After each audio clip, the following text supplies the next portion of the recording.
Dave Bartu, CFBMatrix.com on the New Belgium Fat Tire Hotline. Bartu, good morning. What's up, dude? Oh, not a whole lot here. Just crunching numbers, having some fun, and actually in preparing to go on the show, which is kind of weird because usually I'm in the truck and I don't have a computer or nothing, so it's just freelance. But I was like, yeah, something. Let's actually pretend I'm actually doing some research before I come on the show. Is this right? Mississippi State hasn't had a single guy start all 10 games? Not one guy. Man, you said that, and I was thinking about Richie Brown. Drew, we start looking. 9. What? And Nelson Adams, Claiborne, Desper, Fitzgerald, Lewis, Ross, Sr., all 9 games. You don't have a single bloody guy that started all 10 games. Not one. Yeah, that's a lot of continuity there. That's going to win you some football games. Man, that's a wild factoid right there. I mean, good grief. I thought for sure one of the linebackers or linemen. Fitzgerald? Right. Yeah, he did. He started game 1. I think Fitz has started every game, Bartu. Okay. Well, then call Mark Emmert, get him on the line, and tell him the stats for Mississippi State are all wonky. So, is there a game I'm missing where Fitz didn't start? I'm trying to think. Okay. South Carolina, I'm rolling through here. Hold on. Let's go through the schedule. All right. He started South Alabama. They only played him 2 series, LSU, South Carolina, LSU, UMass, Auburn, BYU, Kentucky, Samford. Yeah, he started. He may be the only one, though. So what did you make of upset weekend this past weekend with Iowa and Michigan and Pitt and Clemson and some games like that?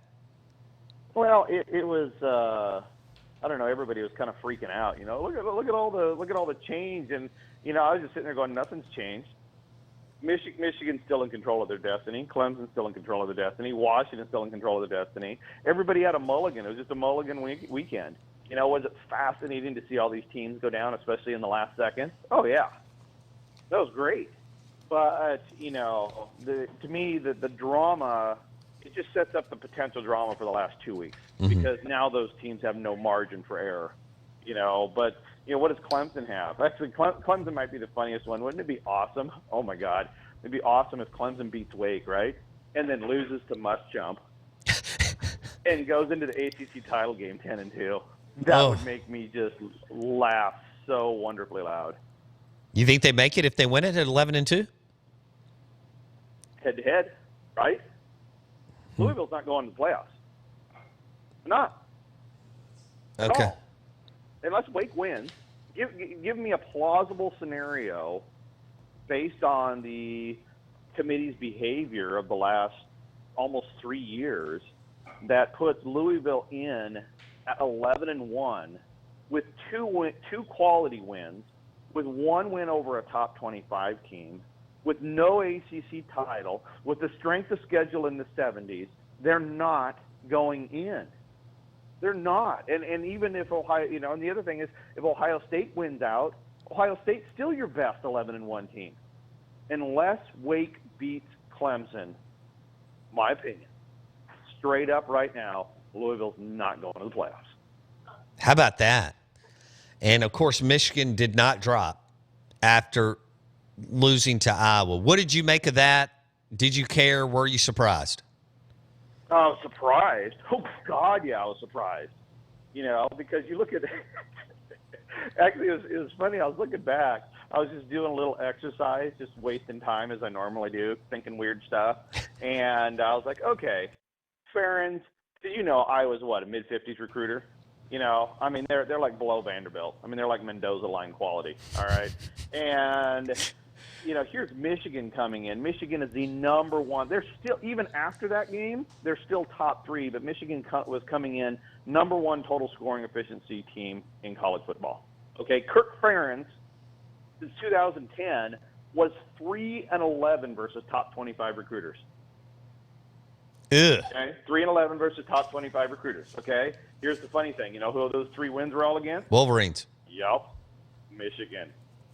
Oh, like Kirk Ferentz says, We don't normally beat top 25 recruiters, but when we do, we prefer Michigan. And, I mean, it was just, I was like, wow. I really thought Michigan would just do like Stanford did to Iowa last year, just blow the doors off of them. And, dude, Michigan just got simply outcoached.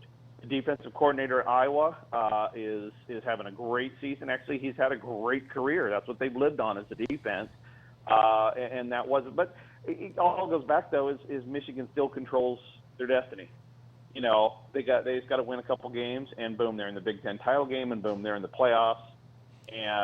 But I think what it also shows, too, is Michigan from a talent level isn't there to win it all. In fact, I don't think anybody outside of Ohio State and Alabama is anywhere close to the talent level to win it all. Well, LSU, I mean, even though they've got several losses, and Florida State have that type of talent, don't you think? No, they certainly do. Actually, LSU right now, in the P5 teams, okay, LSU is probably the best under-ranked team in college football right now. Yeah, Vegas agrees with you. They are 7th in total scoring efficiency in college football. 7th. Even with all those losses, they're still 7th in Power 5 football. Okay. Their offense is, their defense is number 5. The only teams ahead of them on defensive scoring efficiency, Michigan, Alabama, Ohio State, and Wisconsin, and none of them have the losses LSU has. You look at their offense; they're 44 right now, but that's been climbing.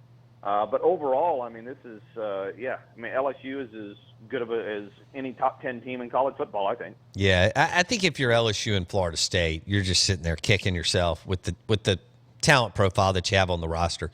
Dave Bartu, follow him on Twitter at CFB Matrix, and he's on the New Belgium Fat Tire hotline. What did you think about the committee's reasoning on Michigan at 3? You know, it's funny.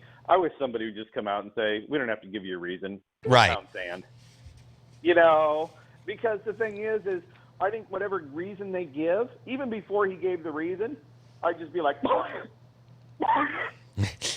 you know, I mean, it's because to me, it's still just a formula. They have their parameters. You know, I mean, look at what we me and Adam, we got a formula, right, for predicting the advanced predicting of the rankings. Yeah. And all we use is strength of schedule, quality wins, top 25 wins, margin of victory, margin of defeat. That's all we use. There's nothing else. And if you look at our top 10, it nailed it right down to, with the exception of Clemson and Michigan being flip-flopped. It was an exact order using those 5 numbers. That's it. I don't buy this, we watched the games, or Oklahoma's on a 7-game winning streak, or blah, blah, blah, blah, blah. I'm like, oh, my God. Give me a break. You're 12 power brokers. You come in, you got a formula, and you get out. You know, because this week was supposed to be tough, right, Bo? Oh, my gosh. This is going to be tough to rank all the top 25 teams. Took the same amount of time as last week. Took the same amount of time as the week before. Right. They come in, they get it done, they're gone. Yeah, they may watch the games, but do you even know what they're looking at? They don't. They're eating chicken parm and drinking Merlot in a nice hotel. That's it. Right. Or, Barry's probably drinking a Fat Tire. Right. Something. It's who has time to watch all these games? You know, I mean, if I was on the committee, like, hey, Dave, do you watch games? Nope. I don't even know what I'm looking at.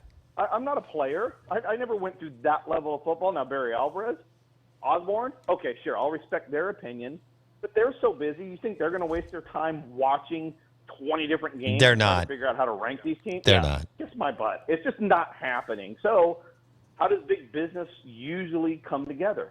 They have a formula, okay? They have a pre-agreed-upon way of doing things. Even if you don't like it, that's how you get things done quickly.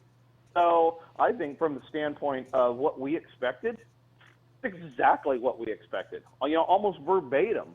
So, and in the end, who cares? I'd love them to come out and put Purdue 4 just one time, just to mess with everybody, to let them know that this is all a fairy tale. This is unicorns and pot of gold. It doesn't matter. The only one that matters is the last one. Ask TCU. Oh, speaking of, Dave Bartu at CFB Matrix, according to running your numbers and so on, you had one of the best quotes in the before the season started. And you said, Bo, the Big 12 is basically the conference as a whole is in between a Power 5 and G5. What do the numbers tell you about the Big 12 strength or lack thereof this year, Dave? Oh, my God. That was pretty prophetic, wasn't it? Yes. Oh, Jesus. I mean, literally, they feel like they're a step below everybody else at every turn. You know, they don't have any elite teams. And, you know, you look at their numbers. You know, the problem is with the Big 12 is they play this round robin, right? So you actually really never know how good they are. They're out of conference scheduling. I don't know why everybody bashes on the SEC for their non-conference scheduling. Jeez, I mean, 75% of all the killer games in September are with SEC teams and somebody else. The Big 12 plays nobody out of conference, and when they do, they seem to lose. Cal, Ohio State, and then they go play this round robin and they beat each other up. And there's really no good measuring stick. That's why I go back to the talent. Look, they only have 2 top 25 recruiters. 2. Your division in the SEC West has everybody but 2 as a top 25 recruiter. I mean, it's ridiculous, the talent gap. You also look at the weight, too, the physicality index of it. You know, we just talked about Mississippi State not having a lot of guys started. I mean, Tennessee has had 41 different guys start. They've only had 7 guys play every football game. Yeah, and so with the Big 12, I just don't see the talent level there, except maybe at Texas, possibly at Oklahoma, to really say, hey, this is even a powerful conference right now. Baylor's in a huge slide, so yeah, I just they've, I hate to say it, Denny Green, they're exactly what we thought they were. Oof. Dave Bartu on the Out of Bounds Show, ESPN 105.9 The Zone. Give me your top, if you were an athletic director, give me your top 2 or 3 G5 coaches that you would consider hiring, Bartu. Right now? Yes. Satterfield? Yeah, no question. Start with App State, get that whole crew from Appalachian State. I think they're absolutely phenomenal. Obviously, Herman at Houston, but if you can't get Orlando with that deal, okay, then it's no deal. It's not Tom Herman by himself. You need that coaching staff. You need Orlando. So you take those guys. You have your other names out there. You know, your PJ Fleck is very young, energetic. You know, and they're having a good season. It's taken them a little while to get there, but certainly Satterfield and Herman would be at the top of that list. But, you know, we talked about it last week. Neil Brown, dude. Troy? Yeah. God, and what did they do? Bam, they went out and won again. Troy right now is top 15 in total scoring efficiency in college football. He's done an excellent job this year. He's a Leach, Holmgren, Mummy, all that stuff, Tree. Yeah. Oh, yeah, yeah. And, some of the other guys, though, I'd look at as well. Brom at Western Kentucky, very consistent there. Top offenses and defenses there. And there's the other name that's out, that's probably not out there yet because he struggled so much in his first 3 years. Taggart has really got it turned around. Yes, he does. Now, granted, they have a huge. They're very talented as well. Okay, this is where South Florida is supposed to be. So don't think it's that great of a deal. Sure. You know, what Brown has done at Troy is better. What Brom has done at Western Kentucky is better. Because Taggart's surrounded by talent in the Tampa area, and Neil Brown and Brom are not necessarily at Troy and Western Kentucky. Right. Yeah. You know, South Florida is a top 3 recruiter in their conference, and I think that's how you have to look at it. How are they compared to everybody else? Right. They're as good as Houston. They're better than Temple. You know, so the talent certainly is there. He's finally got that program there. I'd probably, he might be somebody that you take a risk on next year if you can do it in back-to-back seasons. I don't like one-hit wonders. Agree. Well, yeah, All right, cool. We got Louisville and Houston tonight at Houston. So we'll see what happens with Petrino and Lamar Jackson against Herman and Greg Ward in Orlando. That should be fun. Maybe it'll be fun. Oh, yeah, maybe everybody will just shut up about Louisville by now. You know, after that, I doubt it, very much so. But like I said, unless Clemson loses to Wake, Louisville ain't going to the playoffs. Bam. We'll wrap it up right there. Dave Bartoo at CFB Matrix on Twitter. Be good, dude. Thank you, man. Thanks, buddy. All right. Bartoo joined us on the New Belgium Fat Tire Hotline. Straight ahead, we have some C Spire Connerly news, and we'll also wrap it up with Barney Farah, word out of Oxford. He's been suspended, put on administrative leave, and should Hale State and Dan Mullen keep Peter Sirmon? Get that guy drunk. I bet he'd fight everybody.